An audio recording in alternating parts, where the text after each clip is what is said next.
लिख गए ना लोग कि अपनी संस्कृतियों से, अपनी संस्कृति से नफरत करने लग गए। गलती किसकी है बताओ? इस देश में बदलाव कहां हुआ? उत्तर दो।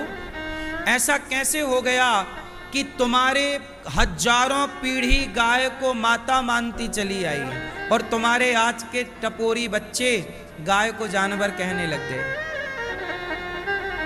4 पुस्तक पढ़ के बोलते हैं ये तो गाय जानवर है, माता तो है नहीं। जबकि तुम्हारा पूरा खानदान 50 पीढ़ी से गैया की सेवा करते आए और माता मानते आए।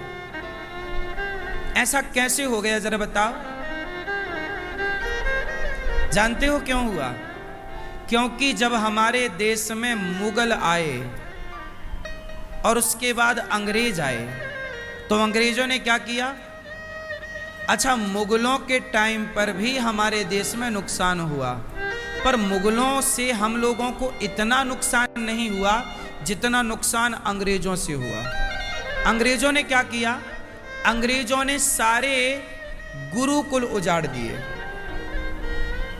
और हमारे भारत की जो शिक्षा थी उस शिक्षा को समाप्त करके एक नई शिक्षा हम पर थोप दी, जिसे मैकाले की शिक्षा कहते हैं। मैकाले नाम का एक राइटर था, लंदन का, इंग्लैंड का।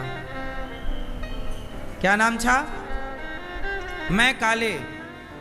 हमारे भारत में उसने ये जो शिक्षा आप पढ़ते हो बच्चों की, ये मैकाले ने लागू कराई। संडे की छुट्टी उसी ने लागू कराई, मैकाले के द्वारा। संडे की छुट्टी। और उसने वेदों को हटा दिया, पुराणों को हटा दिया, भगवत गीता को हटा दिया, भारत के मूल रीढ़ की हड्डी को, शिक्षा प्रणाली को हटा दिया और क्या थोप दिया? इंग्लिश, आधुनिक शिक्षा। जबकि आपको मैं बताऊं, इंग्लैंड में पहला स्कूल बना था 1809 में। 1809, 1812 पहला स्कूल इंग्लैंड में कब बना? 1809 और 1812 में। इस 9 और 12 के बीच में स्कूल की स्थापना इंग्लैंड में हुई। तो आप 1812 कह सकते हैं कि 1812 में पहला स्कूल बना इंग्लैंड में। जब इंग्लैंड में पहला स्कूल 1812 में बना, तब भारत में 7 लाख से ज्यादा गुरुकुल एक्टिव थे। ये ऑन रिकॉर्ड है, देख लेना। ये ऑन रिकॉर्ड की बात कर रहा हूं मैं। इंग्लैंड में एक संस्था बनी। इंग्लैंड में वो अपने धर्म का प्रचार करने के लिए कॉन्वेंट स्कूल की स्थापना की उन्होंने। कॉन्वेंट का मतलब क्या है? कॉन्वेंट स्कूल का मतलब है कि ईसाई लोग अपने धर्म का प्रचार करते हैं कॉन्वेंट स्कूल के द्वारा। जैसे हमारे यहाँ गुरुकुल है, गुरुकुल में वैदिक शिक्षा का प्रचार प्रसार होता है। जैसे मुसलमानों के यहाँ मदरसा है, जहाँ वहाँ मदरसों में मुसलमानों के मजहब का प्रचार करते हैं, वो पढ़ाते हैं। हम हिंदू लोग गुरुकुलों में अपने वेद पुराणों के बारे में पढ़ाते हैं। ऐसे ईसाई लोगों ने कॉन्वेंट स्कूल बनाया, जहाँ पर वो अपने ईसाई मिशनरी को पढ़ाते थे, ईसाईयत को पढ़ाते थे। किसको पढ़ाते थे? ईसाईयत को। अब ये बताओ कि ईसाईयत को पढ़ाने के लिए कॉन्वेंट स्कूल बने। उन ईसाईयत पढ़ाने वाले स्कूलों में आजकल तुम्हारे बच्चे जा के पढ़ रहे हैं। जब तुम्हारे बच्चे ईसाईयत के स्कूलों में जाके पढ़ेंगे तो वो हिंदू से तो ईसाई हो ही जाएंगे, फिर वो हिंदू रहे कहां? तुम्हारे बच्चे गुरुकुल में पढ़ाया जाता है मातृदेवो भव, पितृदेवो भव। कॉन्वेंट स्कूल में थोड़ी पढ़ाया जाता है मात्र, वहां कॉन्वेंट स्कूल में तो क्रिश्चियन कॉन्वेंट स्कूल में, जितने कॉन्वेंट स्कूल भारत में है, याद रखिएगा सारे स्कूलों में टीचर क्रिश्चियन ही होता है, 99%। ईसाई ही। अब वो ईसाई अंडा खाने के फायदे बता रहे हैं तुम्हारे बच्चों को, मांस खाने का फायदा बता रहे हैं तुम्हारे बच्चों को। अब होगा क्या कि जब स्कूल में तुम्हारे बच्चों को मांस खाने के फायदे बताए जाएंगे तो बच्चा तो मांस खाएगा, क्योंकि कॉन्वेंट स्कूल बने ही इसलिए थे कि भारत में कॉन्वेंट स्कूल खोलो और हिंदुओं के बच्चों को पढ़ाने के बहाने लाओ और उनका स्कूल में ही धर्म परिवर्तन कर दो। इसलिए आज का नौजवान बाहर से हिंदू है पर भीतर से ईसाई है। हाँ या ना? बाहर से लगेगा ये हिंदू है पर बात किसकी करेगा? वो गीता की बात नहीं करता। गीता से नफरत करते हैं आज के बच्चे, गीता भगवत गीता से। गीता पढ़ी ही नहीं, रामायण पढ़ी ही नहीं, वेद पुराण पढ़े ही नहीं।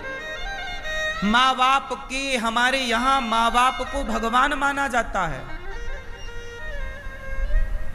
जबकि ईसाई स्कूलों में माँ बाप रिश्तों के प्रति, इसलिए देखो ना इंग्लिश में रिश्तों का कोई सम्मान नहीं है।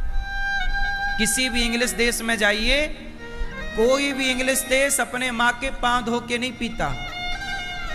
कोई भी इंग्लिश देश अपने माँ को भगवान का दर्जा नहीं देता। देता हो तो बताओ,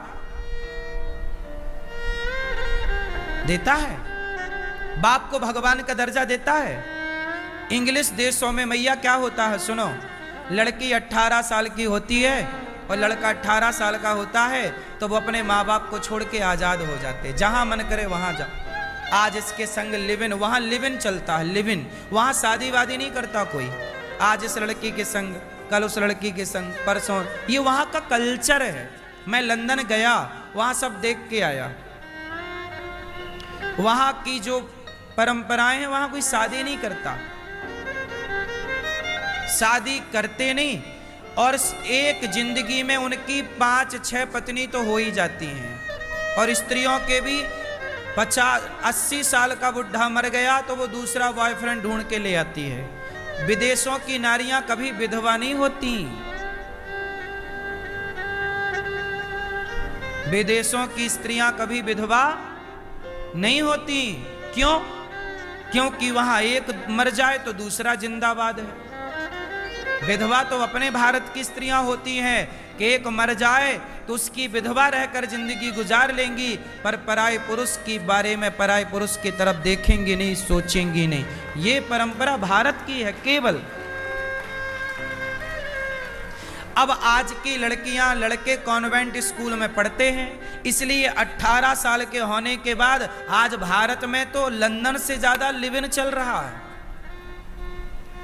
बोलो हाँ। लंदन की महिलाएं तो फिर भी अब भारतीय संस्कृति को समझने लग गई।